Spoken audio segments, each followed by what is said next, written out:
Colonel Goya, dissuader. Ce porte-avions est là pour dissuader. Mais concrètement, par quoi ça passe ?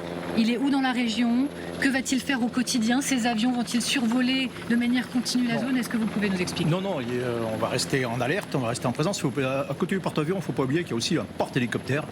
C'est pas anodin, c'est-à-dire que s'il doit y avoir des évacuations, ça passera par ce porte-hélicoptère. Donc c'est une force de présence en réalité qui est là, et qui est là pour dissuader d'attaquer effectivement nos forces françaises. Il y a des forces françaises dans la Finule, au sud du Liban, pas très loin.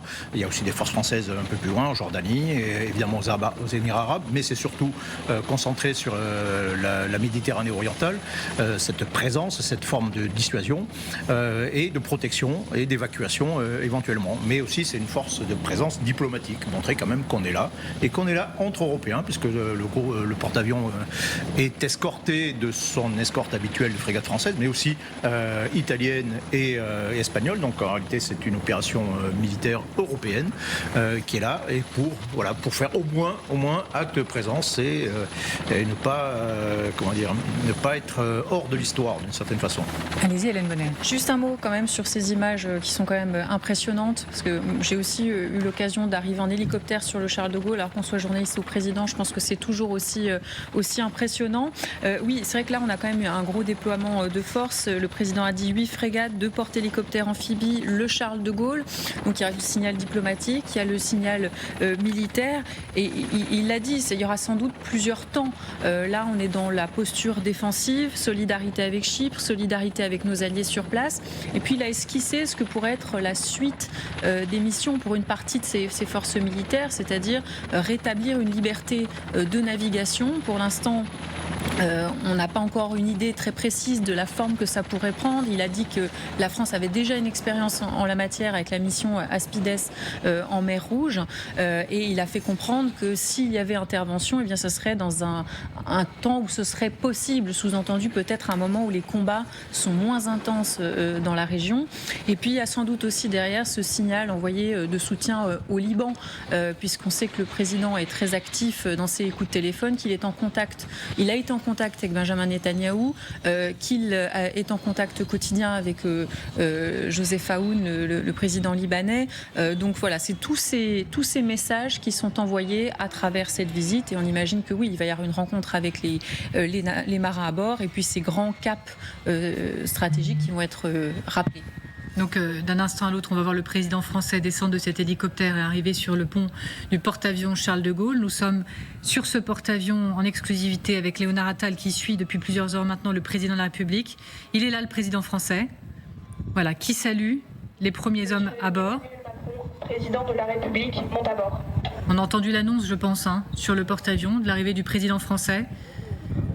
Expliquez-nous les conditions quand on est sur un pont comme celui-là, oui. Colonel. Écoutez, non, en fait c'est assez classique, cette visite assez classique. Il a été accueilli par le Pacha, c'est sans doute celui que l'on voit. Donc c'est techniquement ça pose pas de problème particulier. On est sur un porte-avions. Donc voilà, en réalité, sa présence la présence du président est symbolique. Il ne va rien se décider sur place. Il rend visite, c'est important. Il rend quand même visite aux forces françaises déployées, donc c'est toujours intéressant. Ça souligne l'importance par sa présence de l'événement. Mais c'est quelque chose de purement symbolique et politique. Mais je reviens sur ce que disait tout à l'heure. En fait, oui, et ce que disait Hélène, c'est une force qui est en réalité en réserve, qui est prête à la fois à protéger la région, qui n'est pas forcément complètement menacée, mais qui est prête à intervenir éventuellement au profit de la région, et éventuellement à soutenir une deuxième phase qui serait beaucoup plus active de protection du commerce, à la manière de l'opération Prométhée qu'on avait lancée en 1987 pour rétablir la liberté de navigation dans le Golfe. Accueillons Gérard Longuet qui nous a rejoint sur ce plateau. Bonjour Gérard Longuet. Bonjour. Merci beaucoup d'avoir accepté l'invitation également. Vous êtes ancien ministre de la Défense, vous êtes déjà monté sur le pont du porte-avions Charles de Gaulle, on l'imagine très bien. Oui, au large de la Libye. Au large de la Libye. Alors le colonel le disait parfaitement depuis quelques minutes ici, il est question pour la France d'être en réserve, d'être dans la dissuasion. Mais pour vous, quel est le message à retenir devant ces images qui restent pour nous spectaculaires? On n'a pas l'occasion d'être embarqué sur le Charles de Gaulle régulièrement. Le président vient dans un contexte absolument explosif. Quel est le message envoyé à travers ces images? Oui, c'est un privilège que le président partage avec les 2000 marins qui équipent le Charles de Gaulle et qui font un bon témoignage de la force de ce marine nationale. Maintenant, son usage précis, très honnêtement, au point où nous en sommes, à part en effet, comme le colonel Goya l'a évoqué, contribuer à la sécurité de l'environnement dans l'Est méditerranéen de Chypre, de la Grèce et de la Crète, je ne pense pas. Mais en tout cas, Chypre, oui, c'est tout à fait possible. Et notamment parce que Chypre est une excellente base pour récupérer des populations qu'il faudrait évacuer rapidement du Liban. Ça a été fait, voilà. Là, cette fois, le Charles de Gaulle, il est au large de la Crète. Je vous regarde. Vous me corrigez, bien sûr, si je... Oui, c'est plutôt Chypre qui serait concerné à ce moment. Ici, alors, bien sûr, chers téléspectateurs, vous le comprenez bien, si le président de la République s'exprime, et ne serait-ce que dans des échanges avec des militaires, nous tendrons l'oreille, nous essaierons d'écouter chaque mot, parce que chaque mot compte. Chaque mot est pesé dans ces moments-là. Vous me le confirmez, monsieur le ministre. Chaque mot compte, va être disséqué par ceux qui sont chargés de les recevoir. C'est 44 000 tonnes peut-être de diplomatie, mais c'est surtout de l'expression, parce que dire la même chose dans une salle de réunion d'un hôtel international n'a simplement aucun sens. Le dire du pont du Charles de Gaulle, ça donne une certaine autorité à celui qui émet le message. On a, vous le savez, quelques difficultés de connexion avec notre équipe qui est sur place. Elle est là en exclusivité, on essaye d'en profiter dès qu'on peut. Léonard Attal, merci beaucoup, parce que c'est difficile pour vous de vous connecter, il y a aussi des questions de sécurité. Léonard Attal, vous avez échangé avec l'Élysée ces dernières heures, les enjeux pour le président, les enjeux pour l'armée, les enjeux pour les Français dans la séquence terrible que nous traversons tous géopolitiquement parlant. Oui, tout à fait. L'enjeu pour le président de la République, d'abord, c'est de ne pas apparaître transparent. C'est de montrer que la France est présente dans cette région Méditerranée orientale, et présente aussi pour assurer la sécurité, pour assurer ses partenaires, d'où la présence de Charles de Gaulle ici. C'est vrai que tout à l'heure, je ne vous ai pas bien forcément situé où nous étions. Nous sommes dans les eaux territoriales grecques, au large de la Crète. Nous avons fait à peu près un quart d'heure d'hélicoptère pour arriver sur le portail de Charles de Gaulle. C'est le même trajet qu'a fait le président de la République. Voilà pour la situation où nous sommes. Pour les missions de Charles de Gaulle, alors le président de la République est en train de saluer les troupes juste devant moi. Les missions, pour l'instant, c'est avant tout de dissuader, parce que le porte-avions Charles de Gaulle n'est pas seul. Il est accompagné de plusieurs frégates. Il est accompagné de, vous voyez peut-être derrière moi, je vais vous montrer, derrière moi, de Rafale marine. Et après vient 20 avions Rafale sur le porte-avions Charles de Gaulle. Il est accompagné d'un sous-marin. C'est le symbole de la dissuasion nucléaire. Donc le Charles de Gaulle, ce n'est pas juste ce porte-avions que vous voyez ici. Et sur les missions qu'il va occuper, on ne sait pas pour l'instant vous dire réellement s'il va aller vers le Liban, qui n'est pas très loin d'ici, qui est à une demi-heure à vol d'oiseau de Chypre, ou s'il va peut-être aller même du côté du détroit d'Ormuz, puisque le président de la République a dit qu'il voulait tenter de débloquer la situation au niveau du détroit d'Ormuz. Donc voilà, pour l'instant, il y a encore des zones de flou, vraisemblablement sur les missions qui vont peut-être allouées dans cette crise au Charles de Gaulle. En tout cas, le président de la République, pour lui, clairement, Emmanuel Macron, c'est une démonstration de force. Je vous le disais, montrer que la France est présente dans cette région du monde, est présente pour assurer les partenaires et pour dissuader donc ceux qui voudraient s'en prendre, par exemple, à Chypre, puisque le président de la République était il y a quelques heures à Chypre pour dire la solidarité de l'Union européenne à ce pays de l'Union européenne qui a été attaqué par des missiles, vraisemblablement de l'Iran, mais aussi, a dit le président tout à l'heure, du Hezbollah. Merci infiniment. Léonard Attal, dès que c'est possible, on revient vers vous, bien évidemment. On sait les conditions. Merci beaucoup d'avoir réussi à monter comme ça sur ce porte-avions Charles de Gaulle. C'est vraiment formidable de le suivre avec vous. Colonel Goya, c'est spectaculaire pour chacun d'entre nous. Peut-être que vous, monsieur le ministre, monsieur l'ambassadeur ou le colonel, vous avez plus l'habitude, mais expliquez-nous ce que nous voyons. Moi, je ne suis jamais allé sur ce porte-avions. Je n'ai jamais vu ces images. Qu'y a-t-il sur le porte-avions Charles de Gaulle qui sert de dissuasion pour la France dans la région en ce moment? Pour le porte-avions lui-même, c'est son groupe aérien embarqué. En gros, vous avez une quarantaine d'aéronefs, d'avions Rafale, marines, qui peuvent assurer plein de missions de frappe ou de renseignement éventuellement. Sans oublier son radar volant, le Hawkeye, qui peut aussi surveiller toute la zone.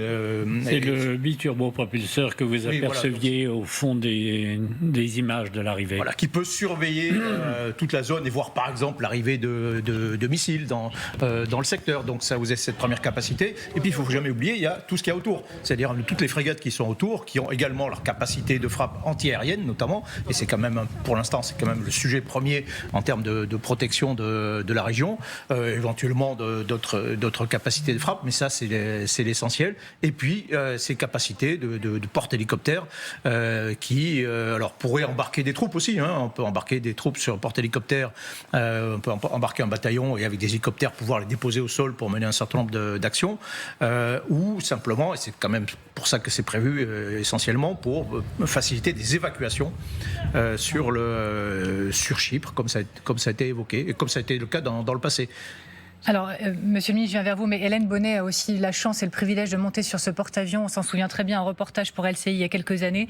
C'est une ville flottante. Oui, c'est impressionnant parce que déjà ça vit tout le temps, et puis donc là c'est vrai qu'à l'extérieur on voit tout de suite les avions, mais dès que vous pénétrez à l'intérieur, il y a énormément de choses. Vous avez un hangar, vous descendez dans ce hangar avec une sorte de nacelle. Là encore, vous avez d'autres avions qui sont stockés, qui sont en maintenance à l'intérieur. Vous avez aussi toute la vie qui s'organise à bord, le mess, en gros la cantine là où mangent les marins. Vous avez tous les corps de métier, parce que là on voit les militaires, vous avez tous les corps de métier qui permettent de faire fonctionner ce grand bâtiment.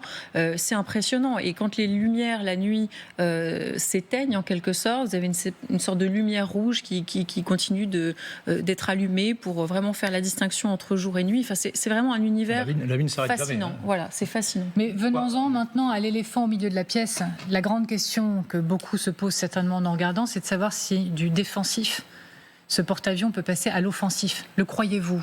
Non. Pourquoi ? Parce que nous ne sommes pas aujourd'hui engagés dans cette coalition. En revanche, nous avons des responsabilités vis-à-vis des pays avec lesquels nous avons des accords. C'est le cas évidemment des Émirats arabes unis, où nous avons une base aérienne, terrestre et navale. Et puis, dans le cadre de la relation entre le Liban et Chypre, je suis, pour ma part,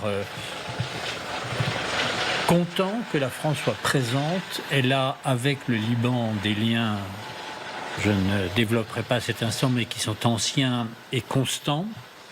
Et si nous pouvons garantir, le cas échéant, une libre circulation, parce que ce pays importe tout. Le Liban, pour des raisons diverses et variées, a besoin de la circulation navale, a besoin de la circulation aérienne.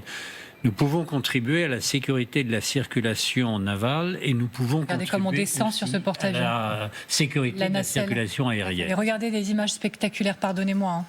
Mais la nacelle, nous l'avons prise là, donc en direct. Et nous descendons à l'intérieur. Regardez, des centaines d'hommes. Il y a combien d'hommes ? Rappelez-moi les chiffres embarqués. 2500. 2500 hommes qui attendent visiblement une prise de parole du président de la République. Si c'est Emmanuel Macron qui vous appelle, Gérard Longuet, vous décrochez. Oui, mais je vous demande de me rappeler. Alors, monsieur l'ambassadeur, est-ce que du défensif, ce porte-avions et ses troupes pourraient passer, selon vous, à l'offensif ? Alors d'abord, ça dépendrait d'une décision politique. Le porte-avions lui-même, je crois que tout a été dit sur, je dirais, la signification de sa présence au large de la Crète et aussi à proximité de Chypre. Je pense que le risque qu'il pourrait y avoir effectivement un engagement du feu, ce serait dans l'hypothèse mais qui est peut-être envisagée d'ailleurs, d'une opération de sécurisation de la navigation dans le détroit d'Ormuz. Je ne pense pas que nous irions seuls. Je pense que ça pourrait être une coalition multinationale. On parlait tout à l'heure des Espagnols, des Italiens qui sont souvent engagés dans le cadre d'opérations conjointes. En dehors de l'OTAN, naturellement. Il y avait Euromarfor, il y avait toutes ces configurations possibles, mais effectivement, c'est dans cette hypothèse-là où nous pourrions être amenés à utiliser les armes si les navires étaient attaqués. Mais en dehors de cela, la présence du groupe aéronaval a une très forte signification politique. Elle a aussi une signification militaire, mais elle reste, à ce stade, je suis d'accord avec le ministre, elle reste pour l'instant largement symbolique. Guillaume Roquette. Oui, c'est un peu le paradoxe, c'est qu'il y a un déploiement de forces militaires absolument considérable. La France ne dispose pas d'autres équipements aussi impressionnants que son porte-avions nucléaire Charles de Gaulle. Et tout ça, on ne sait pas très bien pourquoi, à ce stade. Alors, il y a quand même un indice, c'est que quand il s'est exprimé mardi dernier, le président de la République a rappelé que nous avions des accords de défense avec les Émirats arabes unis, comme le rappelait Gérard Longuet, avec le Koweït, avec le Qatar, et ces accords prévoient que si ces pays sont agressés, la France pourrait venir à leur secours. Et donc, effectivement, ça suppose pas d'aller bombarder l'Iran comme le font les Israéliens et les Américains. Mais si l'escalade continuait, il pourrait y avoir une forme de protection à travers, par exemple, l'interception de missiles iraniens frappés sur ces pays, un petit peu comme la France était intervenue lors de frappes iraniennes sur Israël. De mémoire, c'était en 2024. Je le rappelle, la France va au total déployer au Moyen-Orient 8 navires de guerre, un porte-avions, 2 porte-drones. Je voyais des commentaires disant que c'était quand même particulièrement massif. C'est inédit ou non, pour bien comprendre? Je crois que l'opération la plus importante, c'était l'opération Prométhée. C'était en 1987. C'est là où on avait déjà déployé un groupe aéronaval et d'autres bâtiments, mais directement dans le golfe arabo-persique. Et c'était sensiblement dans une situation qui ressemblait un petit peu à la situation actuelle, et c'était pour protéger la navigation dans le golfe arabo-persique. On n'était pas en Méditerranée, on était dans le golfe. C'est-à-dire que si on veut peser un peu plus sur les événements, si on veut protéger notamment un peu plus les Émirats arabes unis, il faut peut-être être un peu plus près et pas en Méditerranée. Vous savez très bien, Monsieur le Ministre, alors pour ceux qui nous rejoignent, rappel, on est à bord, nous, du porte-avions Charles de Gaulle. Le président de la République est arrivé il y a quelques instants. Il doit prendre la parole devant ces plus de 2000 hommes et femmes qui sont à bord et qui se sont positionnés depuis quelques heures maintenant au large de la Crète. Monsieur le Ministre, on entend beaucoup cette musique depuis des mois, voire des années maintenant, de la disparition de la voix française dans le monde et peut-être particulièrement dans cette région. Est-ce là de nature, selon vous, à remettre l'église au milieu du village, à envoyer le signal à tous ceux qui doutent, qui sont négatifs quant à notre position dans le monde, que nous sommes toujours là? Il ne faut pas avoir une prétention à l'universalité, mais en revanche, on a une présence en Méditerranée occidentale ou orientale qui est réelle, qui est respectée de tous nos partenaires, et nous sommes les seuls Européens à disposer d'un porte-avions. Et peut-être important en l'espèce, des bateaux de projection et de commandement qui sont des porte-hélicoptères adaptés et qui seraient certainement utilisés en cas d'évacuation, d'opérations civiles, d'évacuation de personnes exposées à des risques. À partir du moment où on a également ce porte-avions et ce groupe aéronaval, il est indispensable, pardonnez-moi d'être un peu technique, mais d'avoir des retours d'expérience pour savoir comment ça marche. Parce que ça ne sert à rien de financer des équipements extrêmement coûteux si on découvre qu'ils ne sont pas adaptés à telle ou telle mission. Et il n'y a que l'expérience en matière de défense qui permette de porter un jugement sur la capacité de nos moyens. François Gouillette, je le rappelle, vous êtes ancien ambassadeur de France aux Émirats arabes unis et en Arabie saoudite. On est regardé encore aujourd'hui avec beaucoup de sérieux par tous les acteurs de la région et bien au-delà. Notre crédibilité, elle est intacte et particulièrement renforcée par ces séquences, par notre présence en Méditerranée. En tout cas, les pays du Golfe, pour ne parler que des deux que vous avez mentionnés, qui sont les deux pays les plus importants avec le Qatar de la région, effectivement, considèrent que les accords qu'ils ont avec la France sont des accords importants pour assurer leur sécurité. Et je dirais qu'ils attendent aussi de la France qu'elle fasse entendre une voix qui puisse compter dans le concert des nations aujourd'hui. Il est clair que de ce point de vue, les pays du Golfe, je le disais tout à l'heure, leur crainte la plus forte, c'est d'être entraînés contre leur gré, au fond, dans cette aventure militaire qui est engagée maintenant depuis quelques jours et dont l'extension est continue.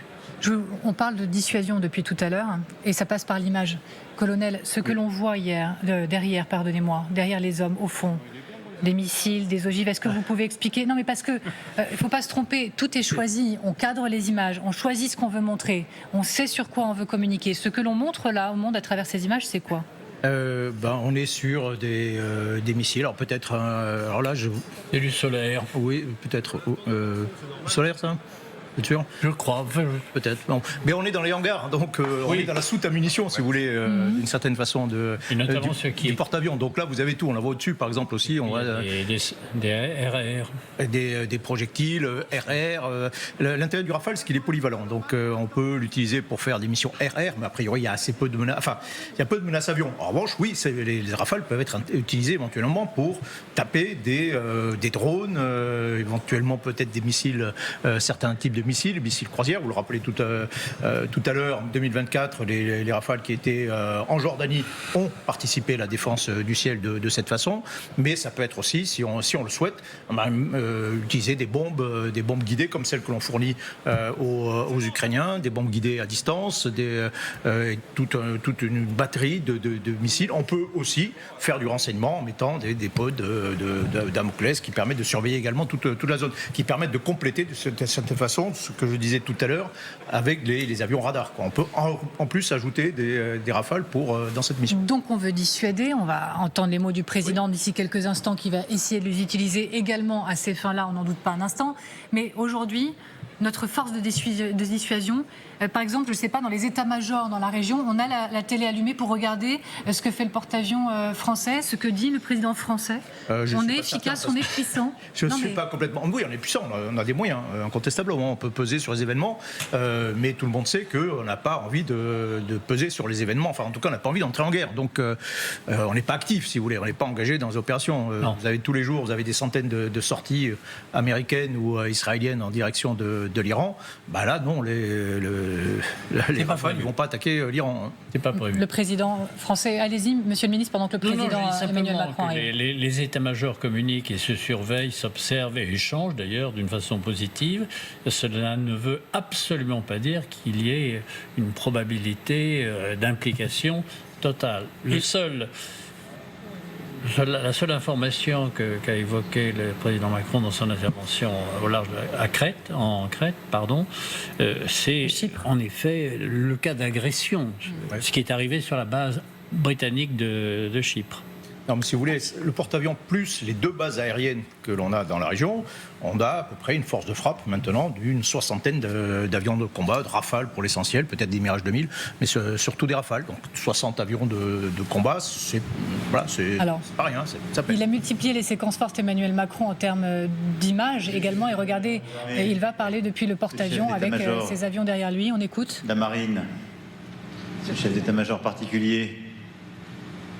Amiral, commandant, je suis heureux de vous retrouver tous et de pouvoir vous dire quelques mots.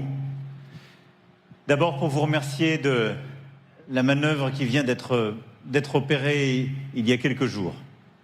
Je sais que vous étiez parti depuis fin janvier, que vous aviez déjà mené plusieurs exercices en Atlantique Nord et compte tenu des frappes décidées il y a un peu plus de 8 jours par Israël et les États-Unis d'Amérique, des frappes en réponse de l'Iran et de la déstabilisation de toute la région, j'ai en effet pris la décision et demandé au CEMA, au CMM de pouvoir vous donner instruction de faire route pour rejoindre la région.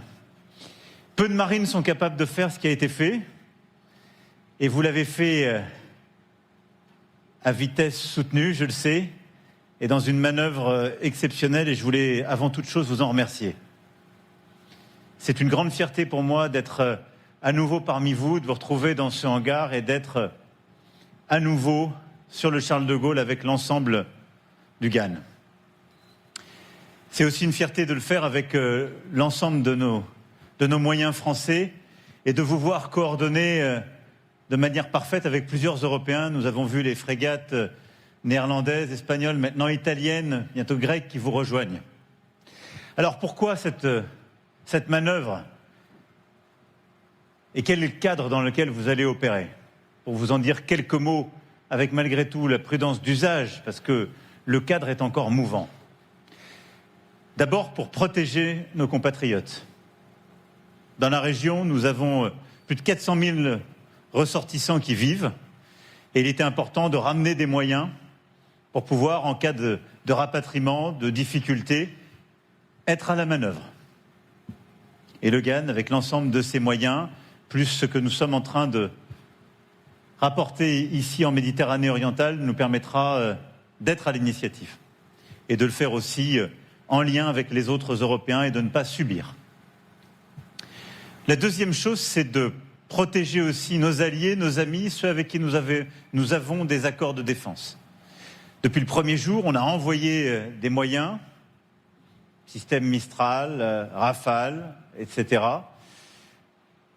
Et c'est important de pouvoir être aussi aux côtés des pays de la région avec lesquels nous avons des accords de défense et qui peuvent être fragilisés par ce qui se passe et de pouvoir opérer l'ensemble de la manœuvre. Et tout particulièrement, le faire pour Chypre, qui sera le début de votre mission. La Languedoc est arrivée il y a quelques jours, le système Mistral aussi, et de le faire pas trop loin du Liban, qui est aussi sous très forte pression. Puis la troisième chose, c'est de pouvoir coordonner une manœuvre plus large, elle aussi totalement pacifique, défensive, mais qui est notre responsabilité, qui est dans ce cadre très désorganisé de pouvoir préserver la liberté de navigation et participer à la sûreté maritime. C'est important pour beaucoup de pays qui sont alliés et c'est important aussi pour les intérêts de la France, en particulier pour la liberté du commerce, pour permettre au pétrole, au gaz de pouvoir circuler, parce que nos compatriotes vivent déjà les conséquences de ce qui se passe.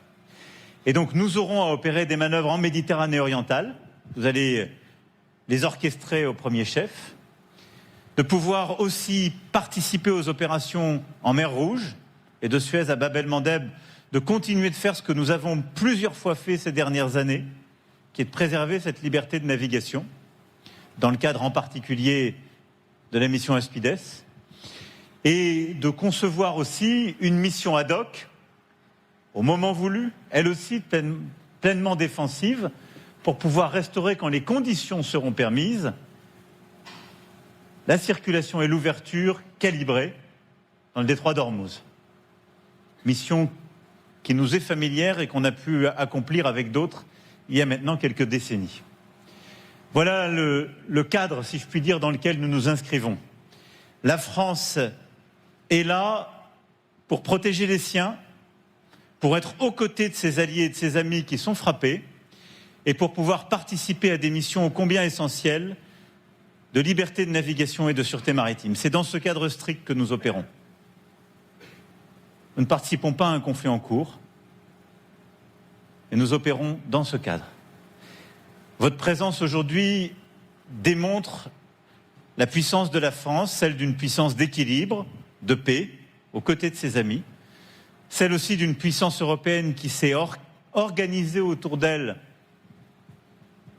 et orchestré la présence de plusieurs autres Européens, et c'est exactement ce que nous allons consolider dans les jours, les semaines, peut-être les mois qui viennent, avec le degré d'incertitude que les événements font porter sur la situation. Voilà ce que je voulais vous dire en disant ma confiance, ma reconnaissance pour la manœuvre tout particulièrement des derniers jours, mais aussi les exercices que vous avez préalablement conduits, et pour vous dire aussi ma confiance pour les jours, les semaines, les mois qui viennent. La mission est exigeante, mais je vous sais à la hauteur de celle-ci. Et tout particulièrement dans cette année un peu particulière pour notre marine nationale, mais également avec l'ensemble de nos aviateurs, nos soldats et toutes celles et ceux qui concourent à la mission du GAN. Merci à tous. Avec ma confiance, vive la République, vive la France. Allons, enfants de...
puissante cette Marseillaise, surtout dans un tel cadre. Nous sommes et vous êtes à bord du porte-avions Charles de Gaulle, embarqué depuis quelques minutes maintenant. La visite surprise du président de la République. À ses côtés, vous aurez aussi vu le chef d'état-major des armées. Le président de la République et le chef d'état-major à hauteur d'homme, au milieu des hommes, pour les féliciter d'abord pour une manœuvre qualifiée d'exceptionnelle, rapidité d'exécution pour arriver sur zone. Le président qui est aussi dans un exercice de pédagogie, expliquer aux militaires, mais certainement au grand public, pourquoi cette manœuvre. Protéger, dit-il, les compatriotes, protéger nos amis, on va tout vous expliquer, notamment auprès du Liban. Coordonner les manœuvres plus larges, préserver la liberté de navigation. Il promet des manœuvres en Méditerranée orientale et vers la mer Rouge, et avec potentiellement des manœuvres pour la circulation dans le détroit d'Ormuz. La France est là pour protéger les siens, dit le président français, et il l'a bien précisé, nous ne participons pas à un conflit en cours. Nous sommes toujours avec l'ancien ministre de la Défense que vous êtes, Gérard Longuet, toujours avec François Gouillette, ancien ambassadeur, le colonel Goya, Hélène Bonnet qui a eu la chance et l'honneur d'être sur ce porte-avions en reportage il y a quelques années, et avec Guillaume Roquette. Monsieur le ministre, pour commencer, le message selon vous principal que le président délivre et laisse dans l'esprit des troupes et des Français à l'issue de cette prise de parole. Son message est quand même ambigu parce que, bon, nous sommes présents, l'idée est quand même de rendre service. Et la probabilité de recevoir un mauvais coup est quasi inévitable. Comment réagir et avec qui ? Le président, à juste titre d'ailleurs, n'a pas à le dire maintenant, mais on doit évoquer cette évidence, c'est que quand on envoie des frégates, un porte-avions, 2 bateaux de projection et de commandement, et en effet plus de 40 appareils, la probabilité que l'on s'efforce de préserver la liberté de circulation, donc que on accepte évidemment d'écarter des tout engin, type drone, type missile, de quelque nature qu'il soit, la possibilité d'un accident de feu ou d'être désigné comme une cible par l'Iran, appelons un chat, est quand même extrêmement forte. Et il faut que l'opinion française le sache. Les conséquences potentielles. Colonel Goya, je me tourne vers vous. Là encore, cette question simple. Le message envoyé, quel sera, si vous étiez à bord du porte-avions, voilà. Oui. Si vous étiez l'un des militaires à écouter le président de la République en manœuvre, au large de la Crète, en opération, quel est le message que vous retiendriez ? Alors d'abord, c'est important de montrer qu'il s'est adressé à l'équipage. Il ne s'est pas adressé, c'est pas Urbi et Orbi, il n'était pas un pupitre où il s'adresse au monde. Donc il s'adresse aux marins. D'abord pour les remercier, pour les saluer et pour leur expliquer la mission, qu'ils connaissent tous déjà, heureusement. Mais voilà, c'est une mission qui, effectivement, malgré tout, est assez complexe et malgré tout dangereuse aussi. Le président de la République, à nouveau, à l'image, me dit-on. On est toujours sur le pont du porte-avions Charles de Gaulle. On va guetter, bien sûr. Chaque mot du président français, vous l'avez compris, chaque séquence compte, chaque mot compte également. Allez-y, colonel. Oui, donc je disais dangereuse. Je rejoins ce que disait Monsieur le Ministre, c'est-à-dire qu'à un moment, on va s'engager quand même très près de la ligne de front, qu'on va s'engager aussi certainement, c'est déjà le cas d'ailleurs, pour intercepter un certain nombre de projectiles. Donc on est déjà en contre de l'Iran. Organiser la liberté, protéger la liberté de navigation, d'accord. Comment on fait ? Qu'est-ce qui se passe s'il y a des vedettes iraniennes qui attaquent des navires ? Est-ce qu'il faudra combattre ? Dans ce cas-là, est-ce qu'à un moment donné, les Iraniens ne vont pas, comme dans les années 80, nous prendre également comme cible ? Et donc oui, il faut s'attendre, il faut peut-être préparer cette idée que c'est dangereux. Alors je ne parle pas des marins, ça, ils le savent, mais préparer peut-être l'opinion publique française que il y a des risques, il y aura peut-être des soldats français qui seront agressés et qu'il faudra peut-être répondre à ce moment-là, peut-être plus vigoureusement. On peut être très vite pris pour co-belligérant avec la présence d'un président français sur le porte-avions en manœuvre au large de la Grèce. Monsieur l'ambassadeur, les diplomates de la région qui regardent le président français, que voient-ils ? Ils attendent de connaître nos intentions, mais je crois qu'elles ont été exprimées assez clairement par le président. Nous ne sommes pas partis à ce conflit et nous n'entendons pas y être. Mais il y a effectivement la perspective d'une opération de sécurisation de la circulation et de la navigation dans le détroit d'Ormuz qui peut nous exposer, comme le disait le ministre, à des attaques, par exemple des passes d'Aran qui n'ont pas fait mystère de leur intention de contrôler strictement le détroit et de le fermer. L'importance, Guillaume Roquette, d'envoyer ce message, parce qu'il n'y a pas que le message aux armées, il y a le message aux Français, et que l'on retienne en bas de l'écran, nous ne participons pas à un conflit. L'importance de ce message-là, dans la séquence. Oui, et ce que le président de la République n'a pas dit est presque aussi important de ce qu'il a dit. Corrigez-moi si je me trompe, mais moi je n'ai pas entendu prononcer le mot Iran dans l'intervention du président de la République. Vous avez raison. Et donc, c'est là qu'on voit l'extraordinaire prudence qui est celle de la France. Emmanuel Macron s'exprime à nous. Merci. Bonjour Monsieur le Président. Vous avez détaillé tout à l'heure à Chypre l'étendue des moyens déployés par la France dans la région. Le Charles de Gaulle, concrètement, quelles vont être ses missions? Et vous avez cité la mer Rouge, le détroit d'Ormuz, concrètement, à terme. Est-ce que le Charles de Gaulle a vocation à débloquer le détroit d'Ormuz et à aller en mer Rouge? Merci beaucoup d'être là d'abord. J'ai beaucoup de reconnaissance pour l'ensemble de l'équipage. Vous savez, on est sur aujourd'hui donc notre porte-avions. Le Charles de Gaulle, il était il y a quelques jours à Malmö, donc en Atlantique Nord, à mener des opérations en lien avec nos partenaires. Et la frégate qui est derrière nous, la Bretagne, était il y a quelques semaines au Groenland pour assurer les missions qu'on lui avait données, être aux côtés de nos alliés pour la sûreté et la sécurité dans cette région. Ça montre notre capacité de projection quand on le décide. Il y a en effet quelques jours, j'ai pris la décision de demander au groupe aéronaval de venir en Méditerranée orientale. Pourquoi? Parce qu'il y a maintenant une semaine, la guerre a commencé dans la région. Les frappes d'Israël et des États-Unis d'Amérique sur l'Iran, les répliques de l'Iran et les bombardements de beaucoup de pays de la région, beaucoup étant liés à nous-mêmes. Et donc faire revenir le porte-avions avec l'ensemble des frégates qui l'accompagnent, avoir l'ensemble de ces forces, c'est à la fois pour nous une évidence et ce qui va nous permettre d'agir. D'abord parce que nous avons des ressortissants dans la région.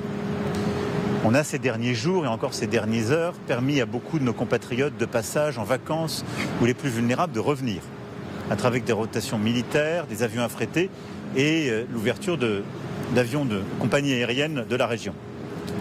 Néanmoins, nous pouvons être confrontés à des situations d'urgence et il est important de pouvoir opérer. Et donc, le porte-avions, avec aussi des porte-hélicoptères amphibies, nous allons en déployer 2 au total dans l'ensemble de ces opérations, et les frégates vont nous permettre, en lien avec les autres Européens, d'organiser, de prévoir, de planifier des opérations d'évacuation et de rapatriement s'il devait y en avoir. Ça, c'est la première chose, protéger nos compatriotes dans une région qui s'est embrasée.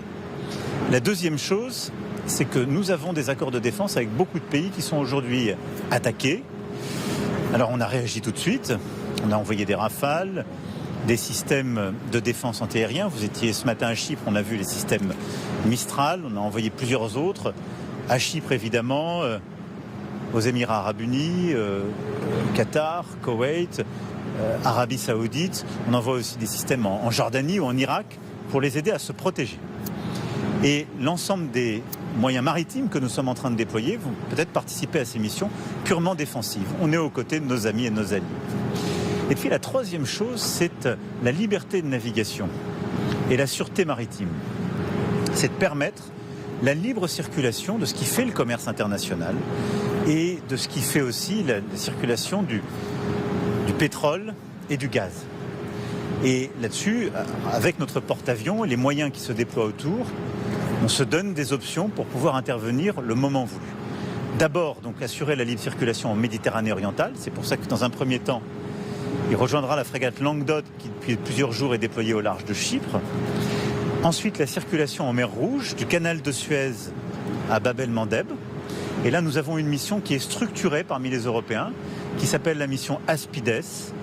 Et donc cette mission, nous y déléguerons environ 2 frégates. En tout cas, on a prévu dans la durée de pouvoir faire cela. Elle est coordonnée par nos amis grecs et on est avec les Italiens, les Grecs, les Néerlandais, plusieurs autres. Et elle permet d'escorter les bateaux. Aujourd'hui, les porte-conteneurs qui passent ne sont pas menacés. Il y a 18 mois de cela, ils l'étaient et on escortait ces porte-conteneurs. On se met en situation de le faire s'il y avait une reprise de l'hostilité, en particulier parce que là, ce sont les Houthis, qui, comme vous le savez, sont des groupes terroristes proches de l'Iran, qui pourraient reprendre leurs activités. Et puis, le troisième théâtre important pour la liberté de circulation, c'est le fameux détroit d'Ormuz.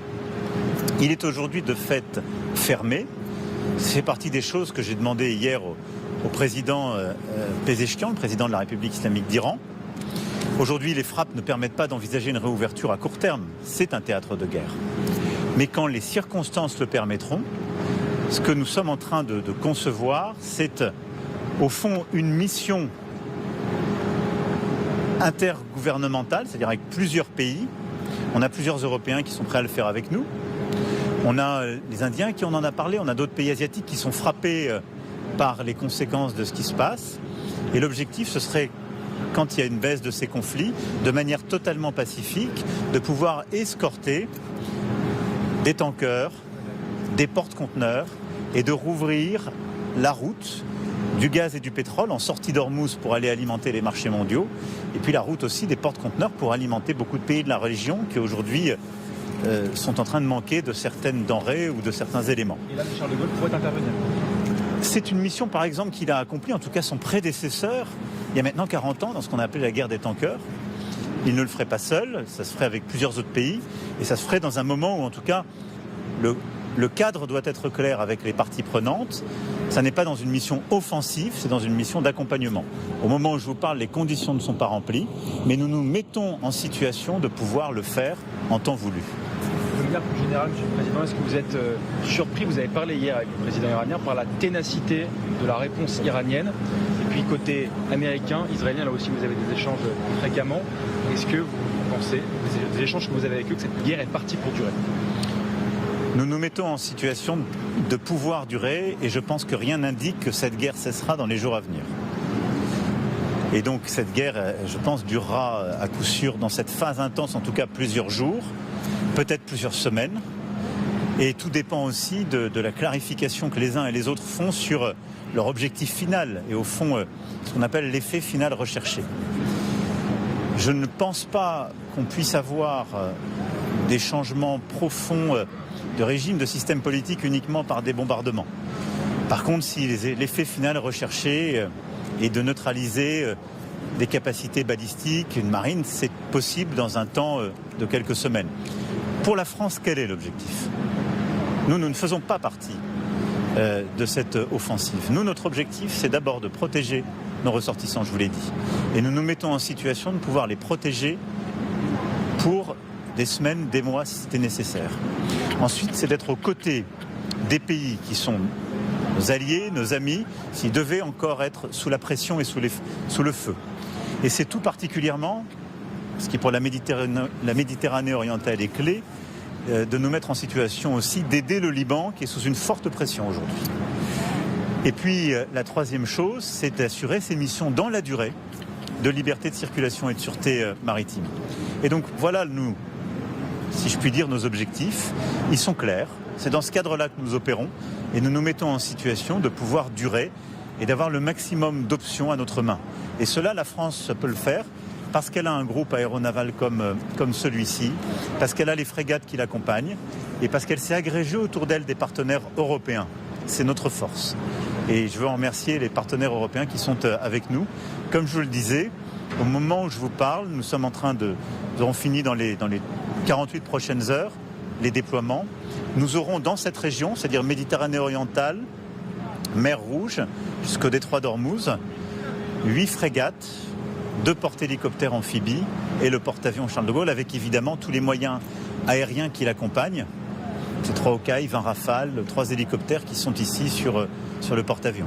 À propos de nos alliés, pour mesurer l'intensité du conflit, est-ce qu'on continue d'intercepter des drones au-dessus des pays du Golfe? Combien en a-t-on intercepté? Et puis, est-ce que selon vous, on est rentré dans une guerre asymétrique? Écoutez, il y a eu des interceptions qui ont continué ces derniers jours. Il appartient aux pays concernés de donner les chiffres qu'ils veulent donner. Nous le faisons, nous, dans le cadre des partenariats qui sont les nôtres. Et on continue aussi d'apporter les systèmes de défense anti-aériens. Je ne qualifierai pas plus que cela la situation. Il y a des risques d'escalade aujourd'hui qui existent, en tout cas. C'est clair. Des risques d'escalade géographiques, des risques d'escalade quand je vois que ces derniers jours, des infrastructures ont été touchées, en particulier des usines de désalinisation, en plus des moyens aussi de production d'hydrocarbures. Et donc tout ça montre que la situation demeure extrêmement volatile, elle est fragile.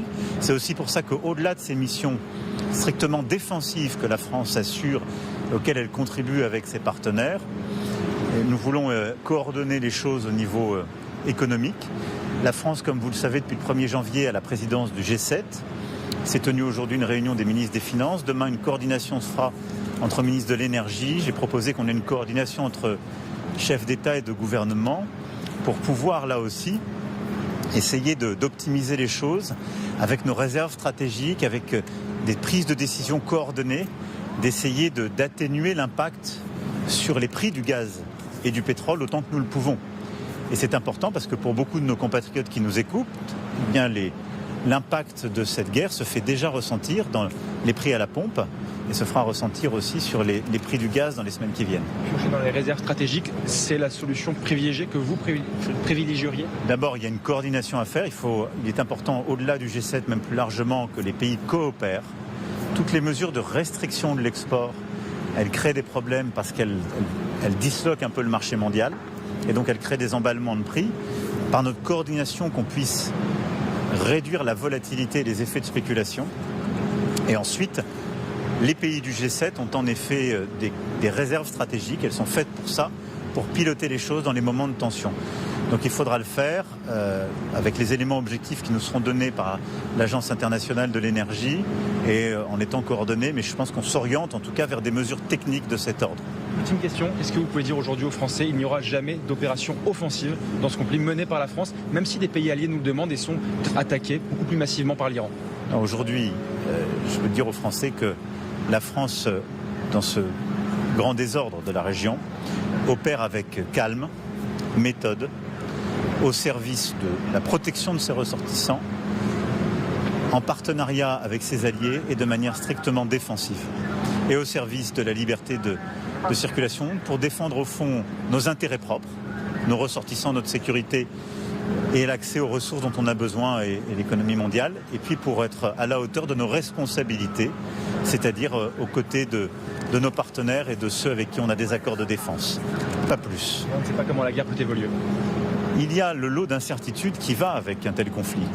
La France n'a pas déclenché ce conflit, elle n'y est pas partie prenante. Mais nous agissons là comme puissance de paix, puissance d'équilibre. On défend les nôtres, on est aux côtés de nos amis. Voilà le cadre strict dans lequel nous opérons aujourd'hui. Merci Monsieur le Président.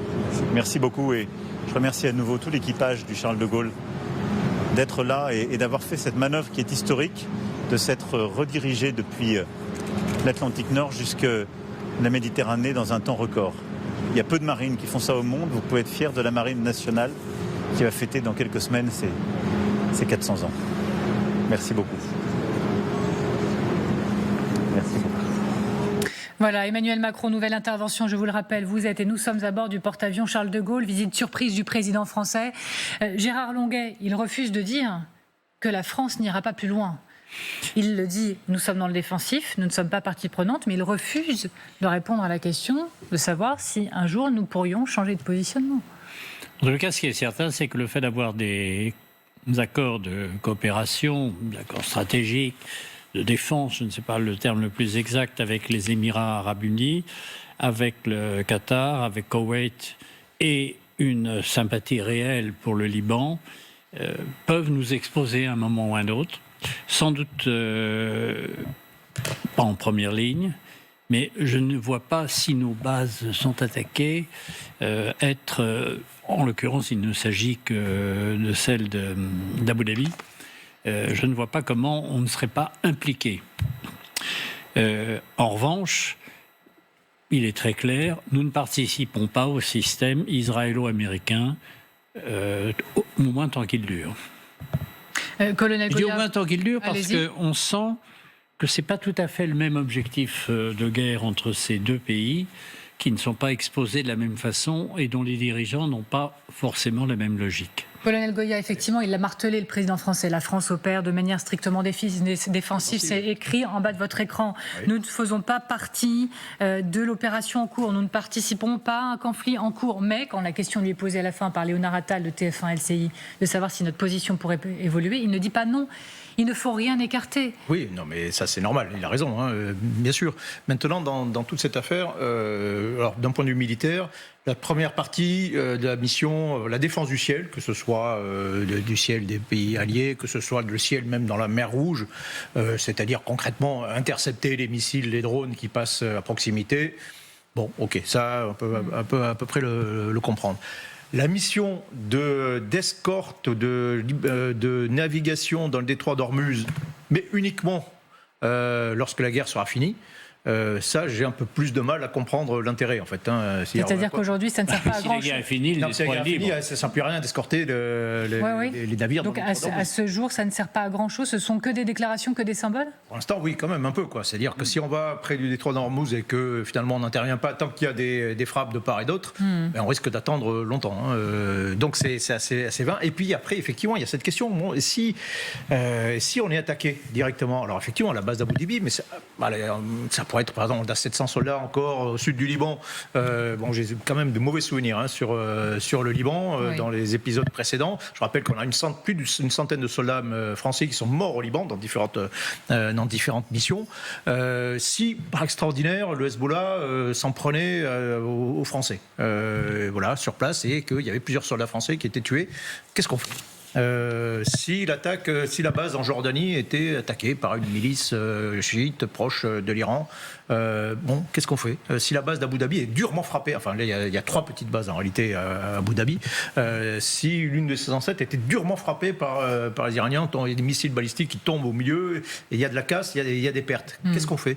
Est-ce qu'on reste en posture défensive, on dit bon ben ok, c'est passé à travers, on n'a pas pu résister, tant pis.